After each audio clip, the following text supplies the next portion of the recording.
Oltinchi qism.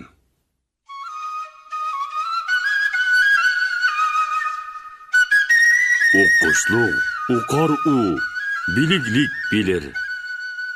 Biligli, o'quqli tilakka tegir. Bilga ol, berur qut, berur ark sana. Biliktin elinga ulug'luq kelir.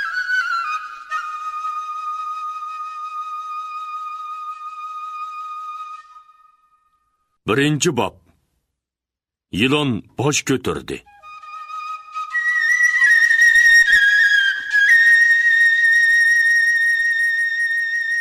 Qashqarning yiqimliq ko'zko'llarining biri edi. Terak bo'yi ko'tarilgan quyosh nuri ostonini quchoqlab erkilatmoqda. Bog'dagi daraxtlar shoxlarini yengil egib, kimgadir salom qilmoqda. Bog'ga qaragan peshayvonda ishporgul o'ychan o'ltiribdi.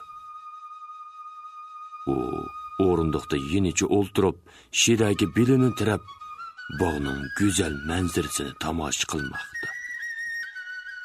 Uning ko'zi bir vaqtda ilik bilan naqshi aytib, shirin so'ygilarini izhor qilishgan bo'stonga tushdi-da, shu vaqtdagidekla lapuldab turgan sevinch cho'g'i uning yurak qotlaridan yolqinlar chechib qizdirib etdi. U o'zida orlab paydo bo'lib turadigan bir xil shirin to'yg'uni yana sazdida pisimidi kulib qo'ydi.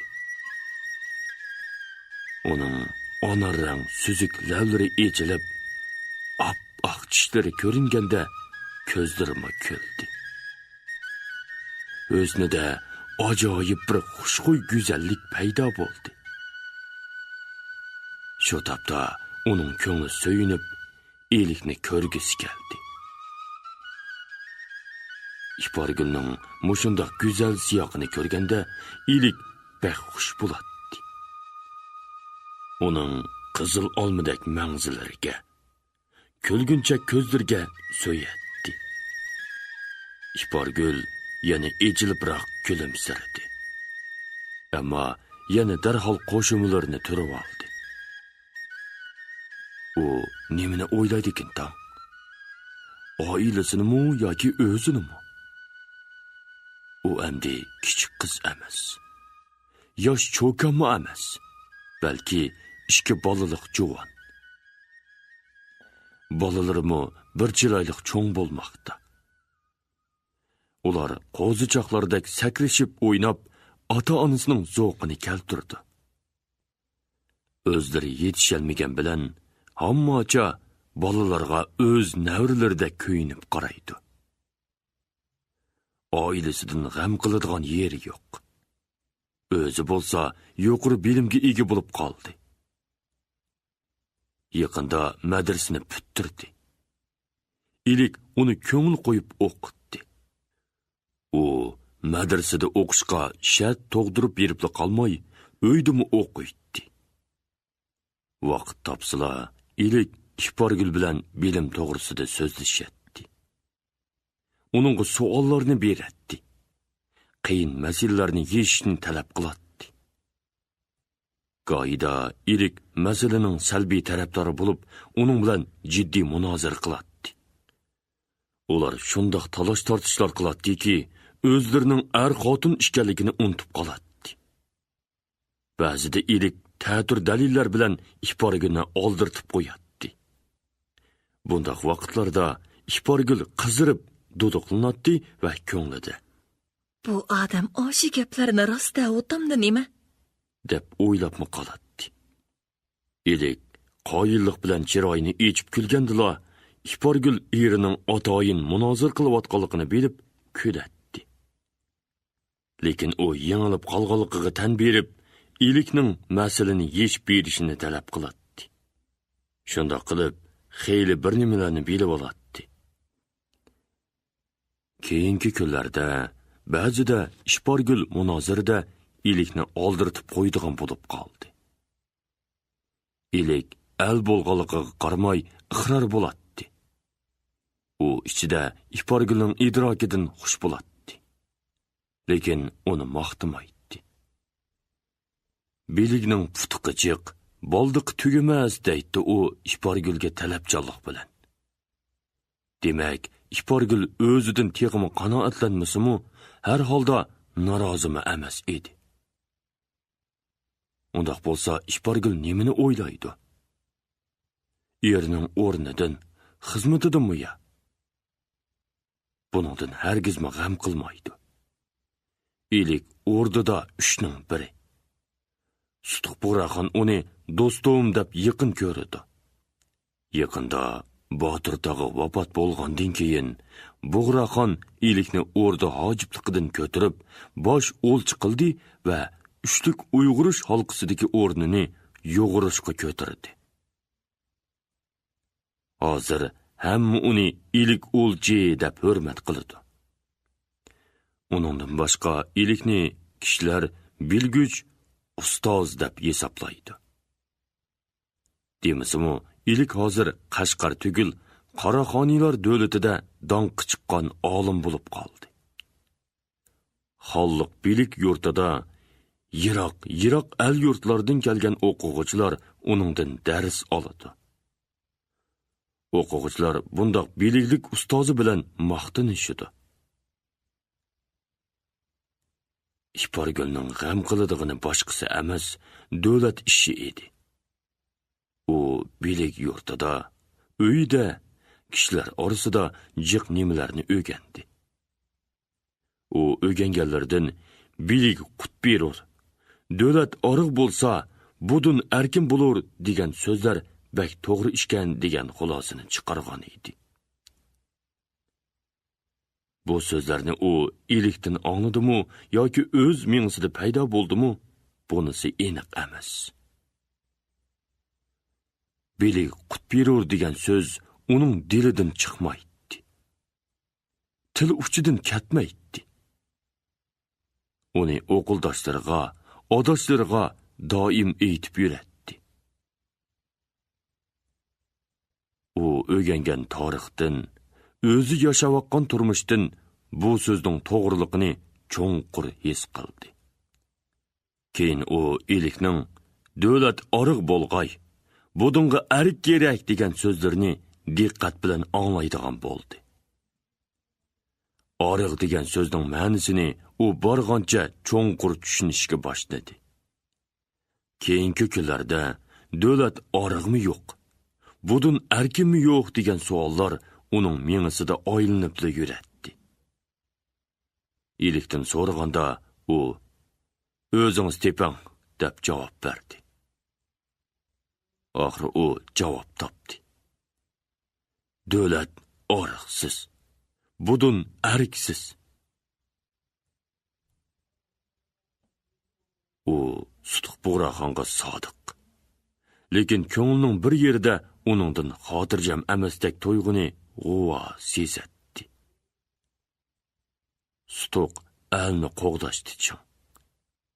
O'tgan navbat chatdan kelgan yog'ini urib qaytirdi. Lekin o'rdida nimishqa heligacha yomon odamlar huquqdor bo'lib yuradi. Sutuq Buğraxon farovonlik dedi. Lekin elning ahvoli texi yetarlik o'ng'ang'ini yo'q. Iporgul o'zining dedak vaqtidagi ko'rgan bilganlarini, qo'l dehqonlarning texicha avvalqidek azoblar bilan o'lim qirg'iqida yashayotganligini yaxshi bildi. U ularning holi dardini obdan tushunadi. Yaqinda o'z yezisiga borganda tarixchilarning holini ko'rib, teximi echindi. O'zining yurtdoshlarining oshu azob oqibatlari yodiga tushganda, uning dilidan tamoq o'tmay qo'yadi. Shundoq. Ular eriksiz. Deydi u o'xsinib. Qanday qilish kerak? Degan savol uning miyasidan ketmaydi. U bu savolni ilik o'lchiga aytganda ilik. To'g'ri, qanday qilish kerak? deb savolga savol qaytaratdi.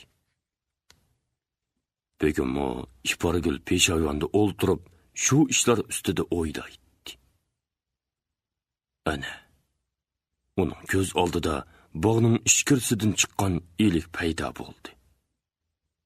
U bir shingil munoqi o'zim bilan ozroq yerilib qolgan, bir chetidan suzuk donlari ko'rinib turgan anarni avaylab elib keladi. Ilik odati bo'yicha har kuni atiganligi qopib, yuz ko'zini yuvgandan keyin beg'ina aylanadi. Qaytishida chiroyli echilgan gul yo bo'lmasa pishqan meva ilib qaytadi. Ilik yiroqtilla gap qilib keldi. Iporgul, mana bu o'zimni ko'rdingizmi? Bak shirin. Atiganlik non bilan yesa. Pah. Siz o'zimni bunday qilishni yaxshi ko'rsiz-ku. U so'zligash palampayga yaqin kelib qoldi. Mana onarni qarang. Mana o kulib turadi. Uning qizg'uch suzuk donilari qarang. Sizning lavlaringizga o'xshaydi. Ilik peshayvonga chiqqanda Iporgul kulimsirab o'rnidan qopdi va mevalarni ilib ishkirdan chiqqan xizmatchi qizning qo'lidagi leganga soldi. Men shu anarga o'qisam, ajab yaxshi bo'ladi-ku, dedi u orqasi bilan to'ri yo'linib. Anarning suyi yuraklarga davoda. Iporchu, kishilarga puroqdan ko'ra arik kerak. Ha, shundoq. Arik kerak. Bu so'zingiz to'g'ri. Bak to'g'ri so'z. Ariksizlikning o'zi kishiga tog'dinmi ig'ir, toshdinmi qattiq. Ariksiz turmush do'zax. Siz buni yaxshi bilasiz. Siz o'z beshingizdan kechirgan. Shundoq. Tarixchi nomratlarning qo'l hunarvanlarning shillisidagi kulpatni yengilitish kerak edi. Ular ozroq jafo tortadigan bo'lsa, yaxshi bo'ladi. U borgancha yiroqlarga tikilib hayajonlanadi. Shundoq bo'lishi uchun zodi qanday qilish kerak? Ilik o'ychan holda peshayvonni aylanadi. U bu savolga javob bera olmaydi. Javob berish uningga bir turib osondek, bir turib qiyindek tuyuladi. Bu dunyo to'g'risida oshundoq cho'nqirlab mulohiza qilishganda, bu dunyoning qurilishini tangsizlik deganda, quriladigan yangi dunyo qandoq bo'ladi degan savollar javob kutib qator turadi. Bu savollarga javob berish qiyin edi. Iporgul yoki uning o'quvchilari texi bundoq savollarni to'g'ridan to'g'ri berib baxmadi. Lekin bu savollar ilikning miyasida doim o'ylanib yuradi. U doim o'ylaydi. Ba'zida o'ylab kechalari oz uxlaydi. Iporgul uning miyasida bak ig'ir yuk borligini biladi. So'raverib qiynashni xohlamaydi. Uni jo'tib uxlatadi. Ilik peshayvonda aylanib o'ylaydi. Iporgul uningga mehribonlik bilan va oyash bilan qarab qo'yadi. Voy dada, ana, ovufkanni qara! deb uydan yugurib chiqqan qizchaqning ovozi ularni cho'chitibdi. Ilik to'xtab, qizning oldiga engishdi. U gap qilay deb tamshalganda, uydan qo'lida tayoq tutgan bir o'g'il bola daldugunib chiqib keldi. U hech kimga parvo qilmay, udul kelib qizchaqni tayoq bilan urdi. Tegmedi. Chunki uning tayoqini Iporgul tutib olgan edi. "O'g'lim chaqmoq, nim bo'ldi?" so'radi Ilik qizchaqni qo'g'dab. Gulni qilichimni tashlabdi, uyman toza. Chaqmoq onasining qo'lidagi tayoqni tortdi. Nega tashlabdi? so'radi onasi. Kotning orqasiga. Endi qilichim yo'q. Chaqmoq kolpiklarini o'mallab yig'lashga boshladi. Qizim, uning qilichini nemishqa tashlab so'radi Ilik. O'ynashib tashlasam, kotning orqasiga tushib ketdi. Yur Gulnur, biz uni tepib chiqaylik, ha? Ilik qizini boshlab kirib ketdi. Iporgul o'g'lini jovutib turadi. Gulnur qilichni ko'tirib chiqdi. Orqasida Ilik. Mana chaqmoq, qiliching tepildi. Qizim, qilichni ufqonga tot, dedi. Gulnur qilichni ikki qo'li bilan egiz tutib, oldiga egilib chaqmoqqa sundi. Chaqmoq kichikkina yog'och qilichni ilib, otisining beshiga tangladi. Otisi dadasining orqasiga o'tib oldi. Uydan xizmatchi qiz cho'ng patnosda noshtining ma'zalarini ko'tirib chiqib, shiraga qo'ydi. Bo'ldi, amdi, ha bolalarim, kelinglar, noshta qilaylik, dedi Iporgul. Ular shiraga yig'ilib noshtaga o'ltirishdi. Onasining yonida o'ltirgan chaqmoq dadasining beqiniga qisilib o'ltirgan otisiga guliyib qo'yatdi. Gulnur kulimsirab ko'zini qisib qo'yatdi. Ular bir-biriga mahri kelib, ishtaha bilan g'izolanayotdi. Ilikning qorog'tisi bilan eg'iz beshi qon, kiyimlari yirtilgan birsi uy tarafdan o'diqib chiqdi. Voy ustoz! Voy ustoz, bo'lmadi ustoz! Ular ustoz! Ilik cho'chib qopdi. Nima bo'ldi? Huduqmay so'zlang. Ilik, o azam masjidning o'quvchilari bizning bilik yurtini cheqayotdi. Ilik uncha hayron qolmadi. Chunki u bundoq, hatto buningdimi cho'ngroq voqeaning bo'lish ehtimolini mo'ljarlab qo'ygan edi. Yuringlar. Siz o'rdadan qaroqchilarni boshlab chiqqan, dedi u qaroqchisiga va Iporgul tutib turgan yaktikini kiydi. Men boraymi? Yo'q, kerak emas. Paxas bo'ling. Ilik salmoq bilan mengib chiqib ketdi. Ilikning heliqi tayoq yegan o'quvchi bilan oldirib ketayotganligini ko'rib, ansirgan bir muncha kishilar ularga qo'shildi. Ular bilik yurt qovuqi oldiga keldi. Qovuq oldida to'plangan kishilar g'ulg'ul qilishmoqda. Bilik yurt o'ylisidan cho'qon suran anglanmoqda edi. "Oy, Ilik ustoz keldi, yo'l beringlar!" dedi bir yigit va kishilarni orqalariga chekindirdi. Yashangan bir odam Ilikning oldiga kelib salom berdi. Bu bo'lmag'ur ish janobi Ilik. Bularga yo'l qo'yishga bo'lmaydi. Ilik hech qanday ifoda bildirmay beshi bilan oldini ishora qildi-da, kishilar ichib bergan yo'ldan davomli ilgariladi. Bir to'p quromiga yetgan yigitlar bilaklarini shimoylab uning orqasidan mangdi. Ularning orasida bir necha kaltakli kishilar bor edi. Ular bilik yurt hovlisiga kirib, kishilarning varqirashlarini, bir-biri bilan elishishlarini ko'rdi. Bilik yurt hovlisining ikki yoqidagi hujralarning eshik panjaralari cheqilgan. Bir muncha kishilar hovli o'ttirsida. Hujralar oldidagi peshayvonda urushmoqda edi. Kiyimi yirtiq, bosh ko'zi qon kishilar oz emas. Kaltakchilar darsxonaga kirishga umtilmoqda edi. Bilik yurtining ishki oldidagi supida yana bir to'p kaltakli kishilar ularni to'smoqda edi. "To'sma, qo'yvat! Bo'lmasa kaltak ostida o'lsa, Bilik yurtdan chiqishga bo'lmaydi. Kayningga qayt. Bo'lmasa kaltak yeysan. Ur, pishka!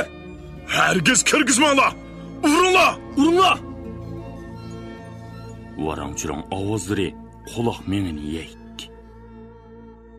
Ilikning hovliga kirganini ko'rgan birisi, Ustoz keldi! Ustoz keldi!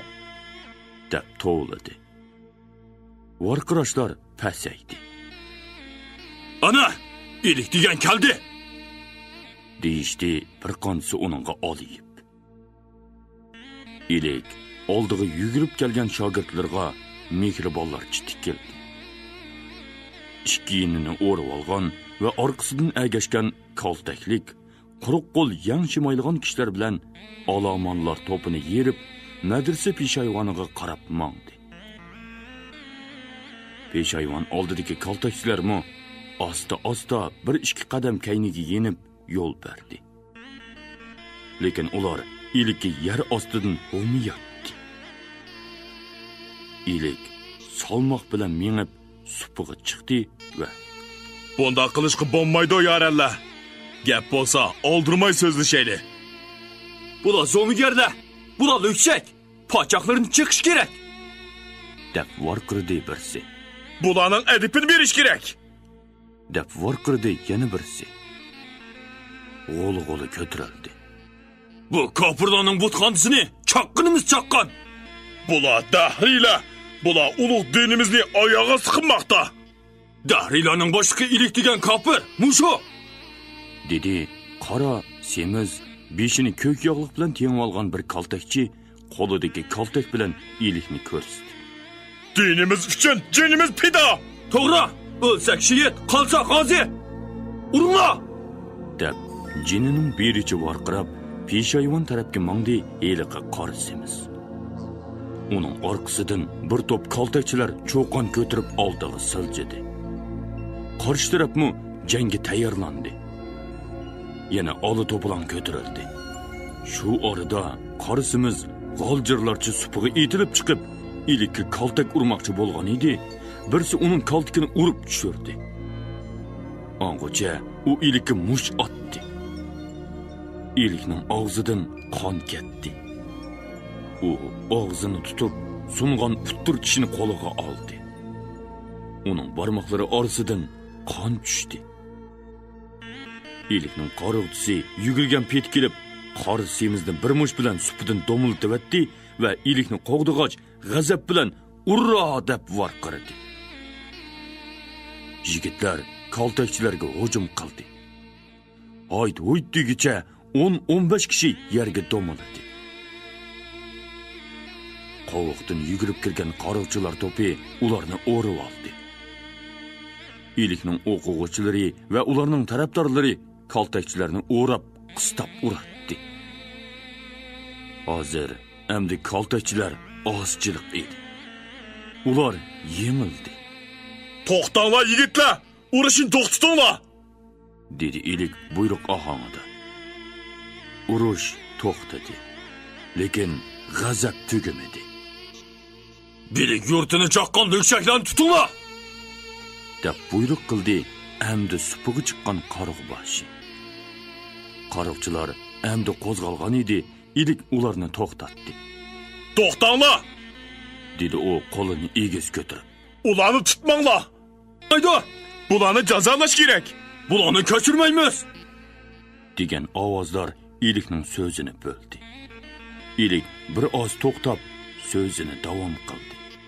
Bular aldangan kishilar. Gunoh aldamchilarda. Kim dinni rost qo'g'daydi, kim yolg'on qo'g'daydi, buni ayirib elish kerak. Sizlar azim madrasaning o'quvchilari, buni yaxshi o'ylanglar. Sizlardan foydalanib, o'zining yomon niyatiga yetmoqchi bo'lgan ishbuzlarni ayirib olinglar. Kaltakchilarning cho'qqan so'ralari bir oz pasaydi. Aldanganliklarini bilsanglar bo'ldi. Ikki bilik yurtining o'quvchilari inoq o'qildosh bo'lishinglar kerak. Hargiz aldam holdiga tushmanglar. Ilik qo'riqchilarga va o'quvchilarga qaritib dedi. Bularni qo'yib beringlar, qaytib ketsin. Yaxshi o'ylansin. O'quvchilar va qo'riqchilar ularga yo'l berishdi. Ular kaltaklarini so'rab mangan edi. Qo'riqboshi Kaltaklar qolsin! dedi. Ular kaltaklarini asta yerga qo'yishdi. Go'ylari ochiq bilan tashildi va boshlarini egib qo'voq tarafga menishdi. To'pning orqasida mangan heliqi qora semiz odam o'rnida to'xtab, asta orqasiga buraldi va yana beshini ko'tarmay bir necha qadam orqasiga mangdi-da, ilik qarmay turib, engishib ta'zim qildi. Ondan yana shu bo'yicha beshini ko'tarmay, kaltakchilar to'pining orqasidan ketdi. Bilik yurtda g'albi ko'tarilganligini anglagandan keyin Sutuq Bug'raxon bak xafa bo'ldi. Bo'libmi, ilikka qo'l tekkizganligini anglab, ham ochiq keldi, ham ansirdi. U Arslonni avatib, ilik o'lchining holini so'radi. Bug'raxonning do'stlari oz emas edi. Eng yaqin do'stlarining birisi Arslan, yana birisi ashu ilik edi. Ularning biri alamchi, birisi qalamchi edi. Ular Bug'raxonga cho'ng yordam qilib kelgan. Al ishiga ko'p to'hfa qo'shgan edi. Ilik 20 yilga yaqin ordu putukchisi, hojib bo'ldi.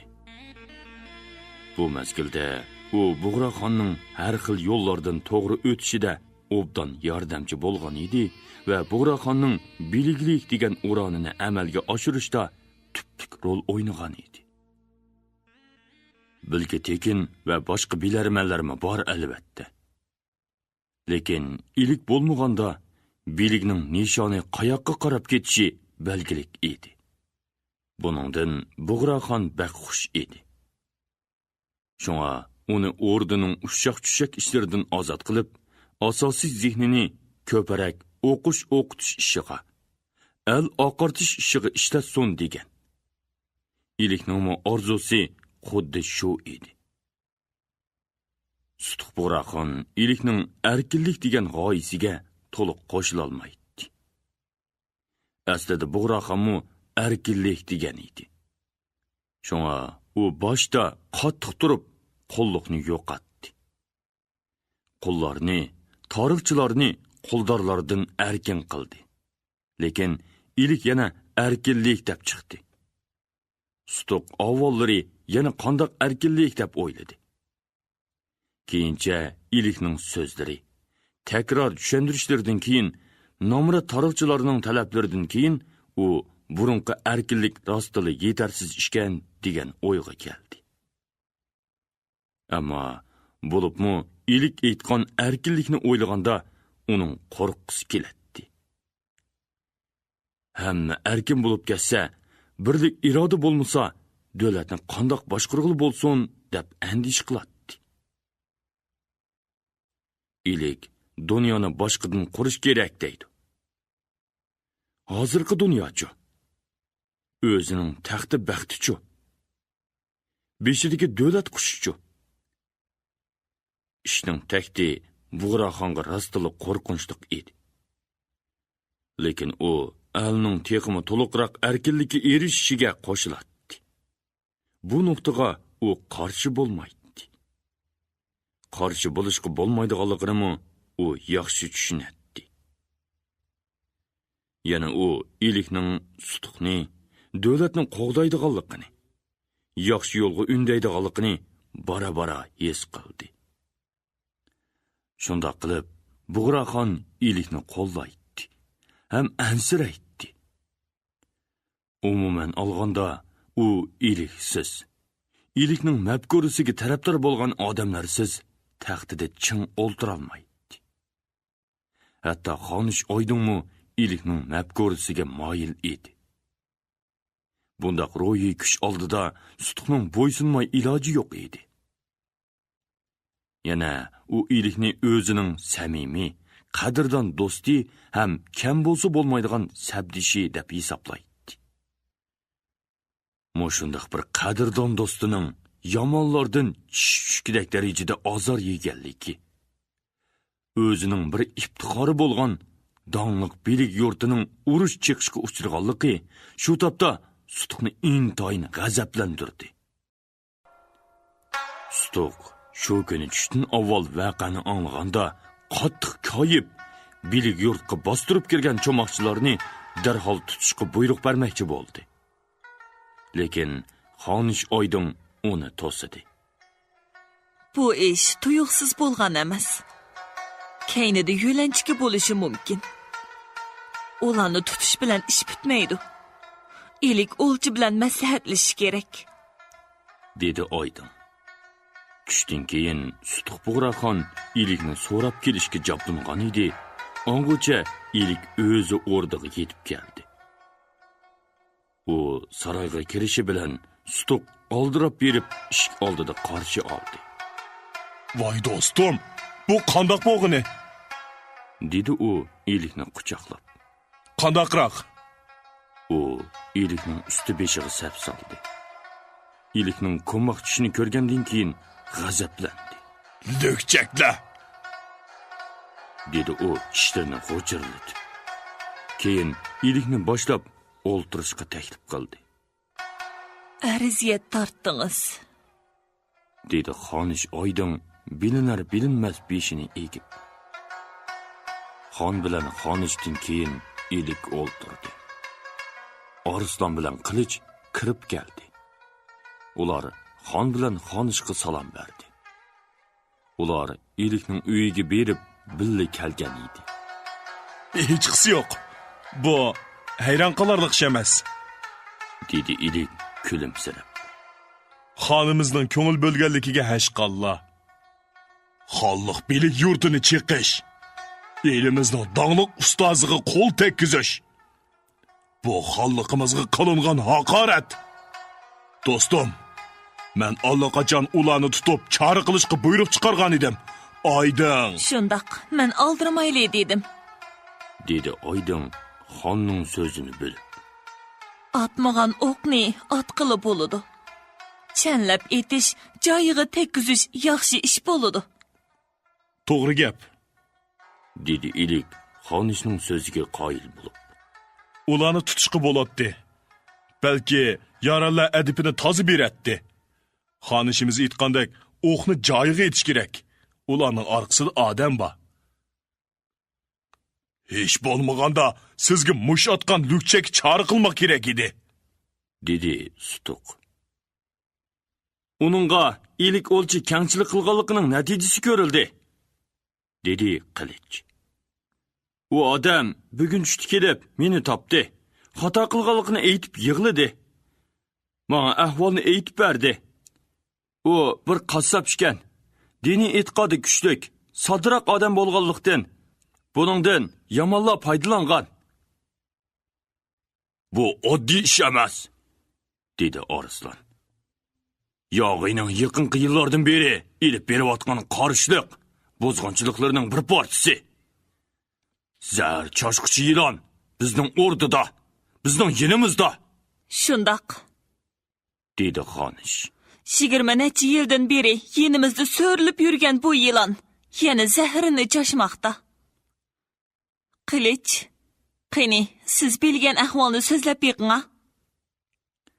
Tekin og'ichi bir zaharli yilon, dedi Qilich so'z boshlab. Hamma yomonlarning chulvuri uning qo'lida. Uning tizgini Chadning qo'lida. Qilich o'zi egallagan ahvollarni bir-birlab so'zlab berdi. Al ichida qarshi-qarshilik boshtilib bor edi.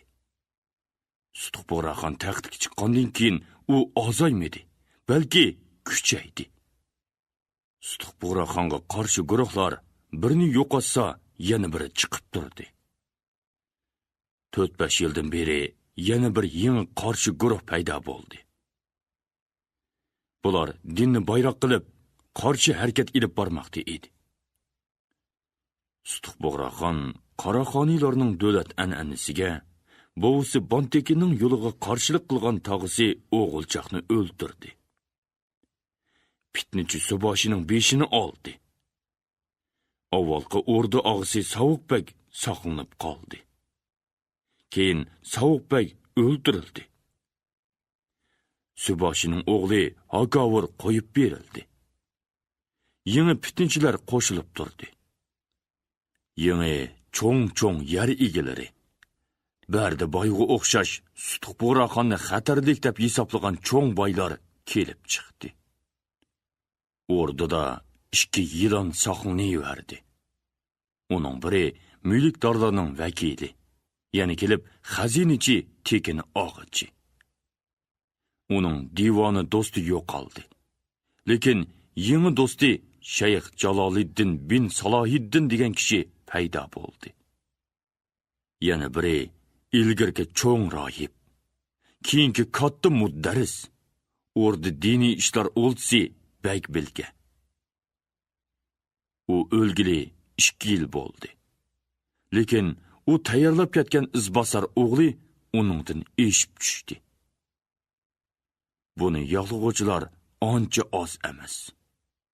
Bularga tog' orqasidan g'oyib ruh madad berib turdi. Buningdan 4 yil ilgari bir kuni o'rdi kengashmasidan qaytishda Tekin og'ichi atrofiga bir qarab olib, yenida ketib borgan o'rdi diniy ishlar o'lchisi Bagbilgiga "Begin Kashqoron, bizning uyga bering. Bir yangi do'st bilan tanishimiz", dedi. Bagbilga beshini egib qo'ydi. Keyin ular ayrildi. Bagbilga yo'l bo'yi o'ylab mangdi. Uning gapi ajab sirliqqa. Bu yangi do'st zodi kimdi? U shundoq o'yladi. Lekin hayron qolmadi. Yangi do'stning paydo bo'lib qolishini u bilatdi. U uni kutatdi. Sovuq uning uyidagi xizmatkori, avvalgi divoni, keyingi xatib oxunim yo'qoldi. Bagbilga xizmatkor bilan keyinroq tanishgan bo'lsa-mu, kuchlik tirak tepib olganligiga baxush bo'lgan edi. Uning qandoq qilib yo'qolib ketganini bilolmay ichi pushdi. Keyin Tekin og'ichi ahvolni uningga aytib berganda, u qattiq andikib, o'chki soqili gildinglab ketgan. O'ziga bog'liq yipning uchi yuragini sug'urib oladigandek cho'chigan.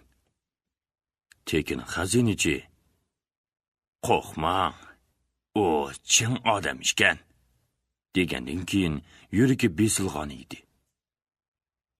Sovuqbek o'ldirilganda u uncha qo'rqib ketmagan edi. Uningmi chin odamligini u yaxshi bilardi. Xizmatkor yo'qoldi. Tirak yiqildi. Bu yomon bo'ldi. Xazinachi huquqdor odam. Ammo u kuchlik tirak bo'lolmaydi-da. Shuni u biror yangi do'stning paydo bo'lishini kutatdi. Kashqoron Bagbilga xazinachinikiga borganda, qovuq oldida turgan birisi uningga bosh egib ichkiriga taklif qildi. U kirgandan keyin qovuqni avoylab etib, uni uyga boshlab mangdi.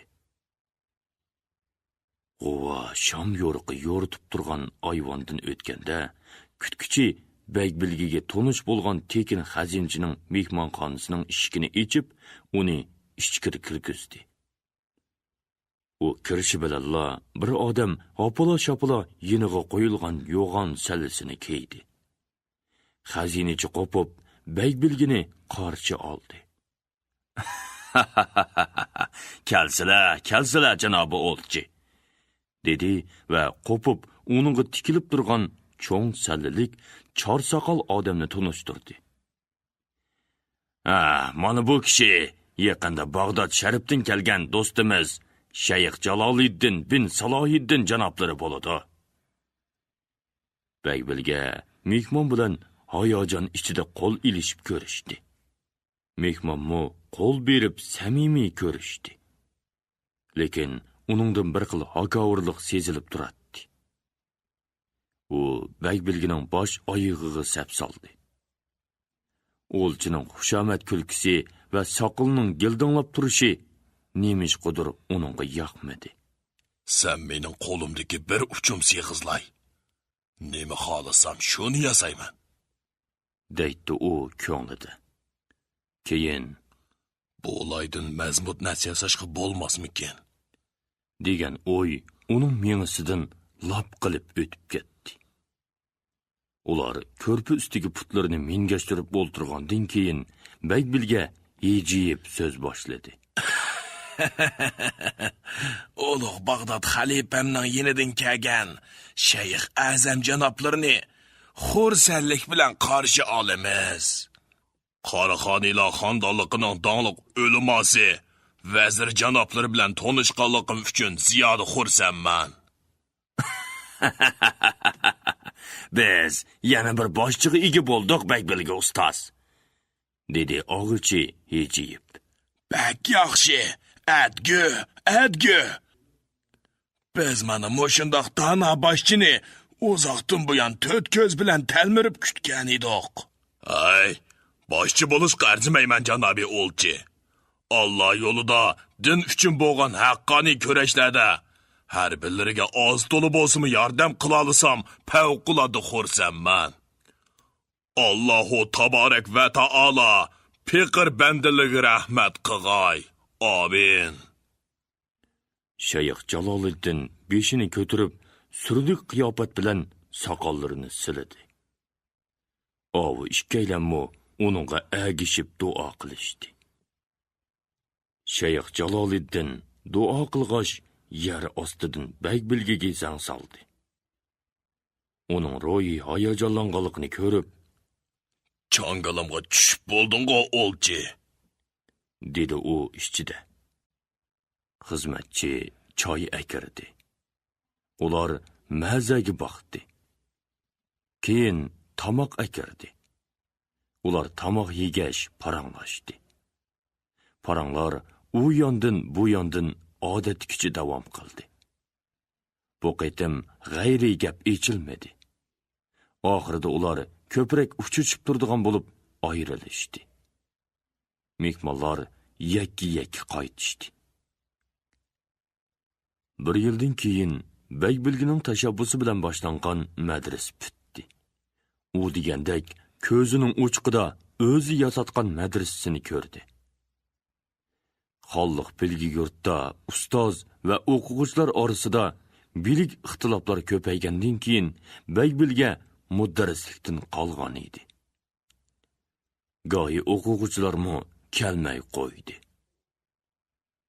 Baybilga qeyrib mag'dursizlanib, osig'i toyinib yurishdan boshqa haddidan ortiq paloqlab yurishga holi yetmay qoldi.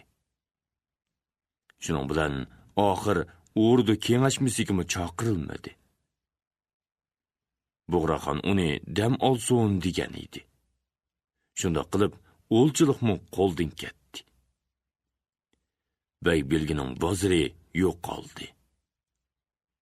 Shunga u o'zining maqsadiga muvofiq bir maxsus madras bino qilishni tashabbus qildi. Xazinachi Tekin og'ichi uni qo'lladi. Madras pulini dinga sodiq boylar iona qildi. Bardiboy bu qatim to'yiqsiz sexiy bo'lib ketib, boshlamchilik qildi. Oxiri madrasma bitdi. Xalq bilgi yurti bilan ilishadigan munbar borliqqa keldi. Madrasning bitish murosimi o'tkazilmoqchi bo'lgan kuni Baybilga ikki tolibning qo'ltiqlishi bilan ushshaqda sap to'ng'oqlab madras hovlisiga kirdi. U yerda boylar, sallisi yo'g'on bo'lsa-mu, bilidig'ini oz mollalar va koni yangi toliblar bo'lib 200-300 kishi bor edi. Yana hammasi aloyda hurmatlab turgan Shayx Jaloliddinmi bor edi. U Bardiboy bilan oldiga chiqib, Baybilgini qarshi oldi. Murosim ko'ngilsiz, yig'izor bilan degudek o'tdi. "Men muqaddas dinimizga qarshi bo'lgan dahriylar bilan kurash qilishga jinimni tikib qo'ydim", dedi Baybilga titrab. Uning ko'zlaridan taramlab to'kilgan yoshlar oppoq o'chki saqliga do'milab tushdi. Boshqalarning ba'zilarimi ko'z yoshi qildi. Bu qeyrining qalbikini o'mallab, yig'lab turib kuchab so'zlagan so'zlari uning muridlarining ko'nglini yumshatmay qo'ymaydi. ularning ro'yini sadoqat degan ulug' narsa egallab olgan. Agar mushu shayxlar Qur'onni tutib, ularni buyuradigan bo'lsa, ular Alloh yo'lida qurbon bo'lishga tayyor turgan fidoilar edi. Shayx Jaloliddin yer ostidan hiyligar ko'zini yugurtdi. U o'zining bir to'p sodiq muridlarini ko'rib xursand bo'ldi. Baybilginim bo'lsa, u hamon gumonlanadi. O, rostilla Allohning sodiq bandisimi? Uning ko'zining ichkirisida qandoqdir bir sehrgarlikning alomatlari yo'shirinib turadi. Bu narsa uning og'zida Alloh, din, ko'nglida mansab, obro'y deydigan makkor sirni sezdiradi. Bardaboychi, uning sheriklariga pul-mol birinchi. Alloh, din va ko'z yoshlari bo'lsa sehrgarning yog'liqidan iborat. Mayli, man keriki ularning g'azibi, kaltiki. Lazım bo'lganda mening xanjirim ularning qo'lida qon to'kishi mumkin. Shayx Jaloliddin o'ylab, fursatdan foydalanib, sodiq muridlarning ko'z yoshlarini g'azabga aylantirmoq bo'ldi.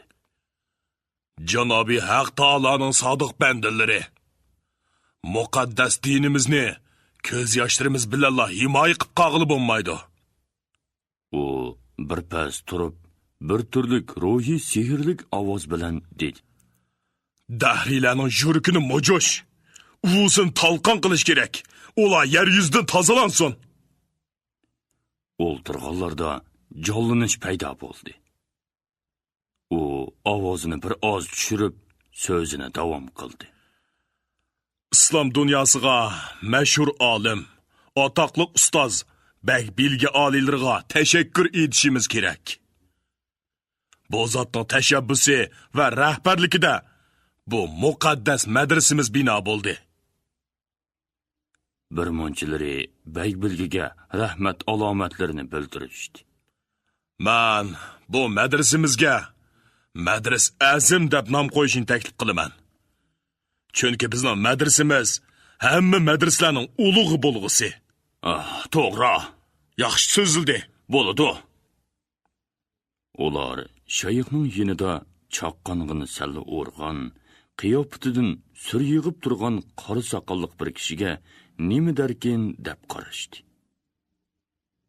Bu bo'lsa, Baybilgining o'g'li Abdul Jabbor bin Bilgi edi. U Baybilgining aloyida tarbiyalashi bilan obdan izbosar bo'lib yetishgan edi. U 30 yoshgacha Qashqarda xolliq bilik yurtida o'qidi. Uningdan keyin dadasi bir iloji qilib, Bag'dodga avatib 10 yil o'qitdi. U arabcha, farschani obdan biladigan, din qoidalarini va islom falsafasini xeyli egallagan molla bo'lib qaytdi. U Bag'doddagi vaqtida Shayx Jaloliddin bilan tanishgan edi. Keyinroq do'st bo'lib qolishdi. U vaqtda Jaloliddin hech bir shayxga o'xshamaydi. Bir odatdagi imom edi. U Abdul Jabborga yaxshi ta'sir berdi. U qaytishida Jaloliddin uyiga mehmonga aytib uzitib, Qashqarda ko'rishib qolarmiz degan edi. Abdul Jabbor Shayx Jaloliddinning qo'lidan ish keladigan sirliq odam ekanligini bayqagan edi. Shunga u cho'ng shayx va ulamo qiyofatida Qashqarda paydo bo'lib qolganda Abdul Jabbor hayron qolmadi. Uning bilan ko'ni do'stlarcha uchrashib, uzoq o'tmay yangicha sirliq do'st bo'lishdi. Abdul Jabbor shayxni ulug' ustozim desa, shayx uni kelgusi sarkarda deb amalda bir-biridan foydalansa, biri birini o'ynatadi. Ular bundoq o'yinini o'ynashqili turg'ili 3 yil bo'lib qoldi. Shayx Jaloliddin puti go'rga sangilgan qeri dadisining ko'ra, o'g'li Abdul Jabborga cho'ng umid bog'lagan edi. Abdul Jabbor Bag'doddan qaytib kelgandan keyin boshqa bir juma masjidiga xatib bo'ldi. U din to'g'risida vaz aytdi. Kishilar orasida, bo'libmi sodda dil kishilar ichida xeyli obro'yga ega bo'lib qoldi. Bir muncha kishilar uning so'zini oxirgi so'z hisoblaydi. Keyinroq uning vaziri siyosiy tus ilishga boshladi. Bag'dod xalifamning huzuridan kelgan ulug' ustoz Shayx Jaloliddin bin Salohiddin Madris Azimga bosh muddaris bo'lmoqchi. Biz mundoq ulug' peshvoyimizning tarbiyasiga noil bo'lganimiz uchun o'zimizni sharafli hisoblaymiz, dedi Abdul Jabbor shayxga qarab qo'yib va so'zini davom qildi. Faqir ustoz shayxning shogirdi bo'lib suhbatim bilan ustozga yordam qilmoqchiman. Hammamiz bir niyatda bilim tahsil qilib, muqaddas dinimizni qo'g'dash uchun Alloh yo'lida shahid bo'lishga doim tayyor turmoqimiz kerak. Biz madrasamizni bino qilishga yordam bergan Bardiboyga va boshqa boylarimizga tashakkur bayon qilamiz. Arzimaydi, dedi Bardiboy pushildab. Biz barliq mulkimiz, hattoki kerak bo'lsa jinimiz bilan dinimizni saqlashga, dahriylar bilan elishishga tayyormiz. Shunda qilib, Madris Azim ish boshladi. 1 yil o'tdi. 2 yil o'tdi. 3 yil o'tdi. Taliblar ko'paydi. Bularning ko'pragi xalq bilik yurtiga berishni xohlamaydigan yoki bilik yurtdan haydalganlar, boylar, mollalarning bolalari edi. O'qishni xohlaydigan, boshqa ishlar bilan chotiq yo'q odatdagi taliblar bor edi. Shayx Jaloliddin bilan Abdul Jabbor bir qism ruhoniy savdoyilarni tayyorladi. Buningdan boshqa ular juma namozlaridan keyin va boshqa usullar bilan kishilar orasida alohida targ'ibotlar ilib bordi. Buning ta'siri oz bo'lmadi. Shayx Jaloliddinning muridlari, do'stlari ko'paydi. U o'z ishidan rozi edi. Abdul Jabbor bo'lsa, dadasining oldingi yili o'lar oldida ko'zim yumildi, ammo ruhim o'lmagay degan so'zini yodidan chiqarmadi. U har namozda dadasining ro'yiga sig'inatdi. Dadasining ro'yi bo'lsa, uningga madad beradi. Shunda qilib, Qashqarda Sutuq Bo'raxonga va uning xonadonligiga qarshi yana bir qora kuch paydo bo'ldi. Endi nima qilish kerak? Yolg'iz vaz-nasihat bilan ish bitmaydi-da. Shayx Abdul Jabbor bilan maslahatlashib, ishni xalq bilik yurtini buzishdan boshlashga qaror qildi. Xalq bilik yurti ular uchun dahshat edi.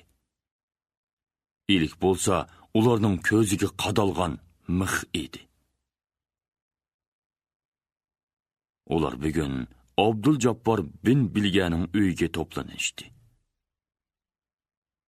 Bundaq to'planishlar odatda ziyofat bahonasi bilan bo'ladi. Bugungi ziyofatga Abdul Jabbor, Shayx Jaloliddindan boshqa Bardiboy va Hakavurma qatnashdi.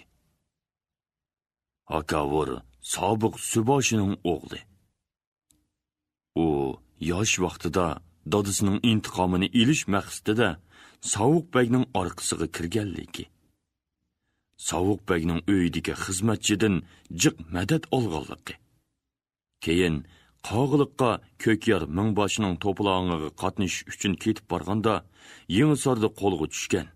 Keyin u dadisining yaqin do'sti, o'rda xazinachisi Tekin og'ichining yordami bilan o'limdan qutulib qoldi. Yana shu xazinachining yordami bilan tunakdimi chiqqan edi.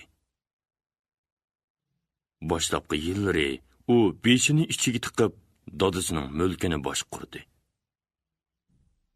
Uzoq o'tmay, vayronchilikka tushib qolgan egiligini asliga keltirib oldi. Manglagan tarixchilarning bo'yniga yana dadisining ko'ni bo'yin turuqqa selindi. Hozir u dadisining izini yaxshi bosgan dongliq ekitar, cho'ng zemindor bo'lib qoldi.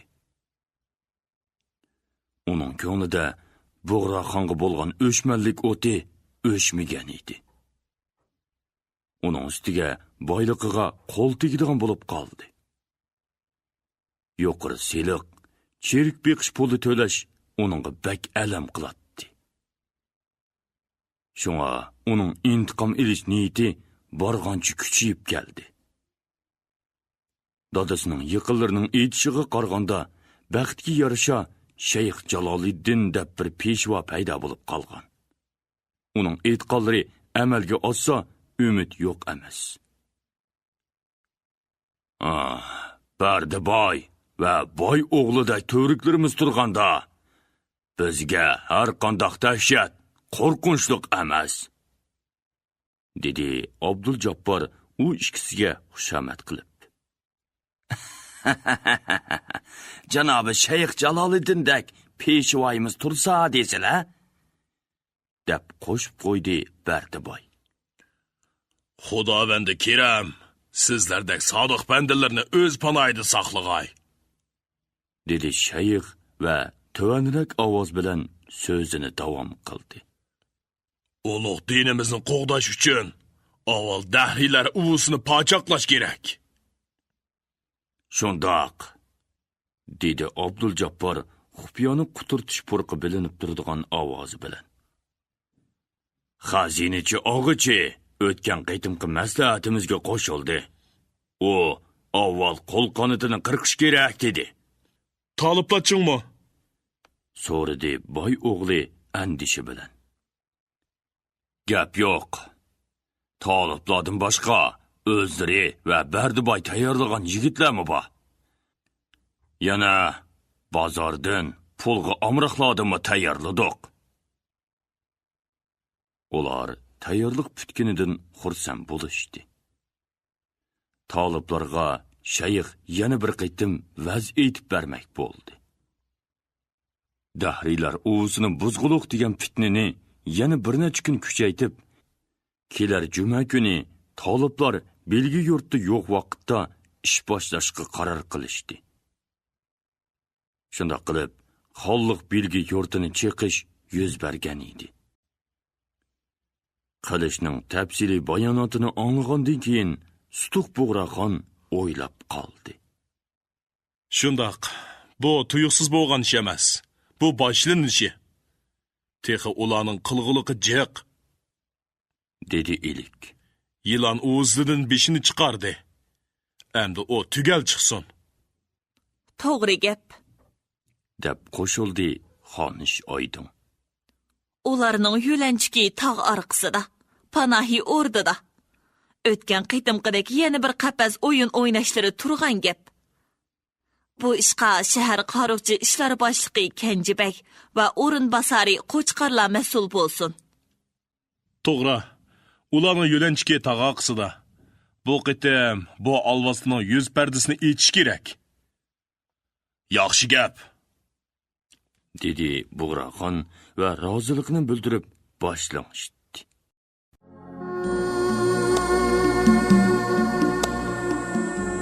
yaxshilar, yangilar tugab ketmaydi. Balki borganch ko'paydi va o'sidi. Oxir ular ustun bo'ladi. Voy bek yaxshi. Әтгü. Bizning ko'zimizda ustoz ilik yana bir qitim ochdi. Sen malla bar, tügün tügüməz altın deb maqtanma. Seni baqıdığan, senin qo'rsiqo'ni to'yg'izadigan boshqalarmi bor?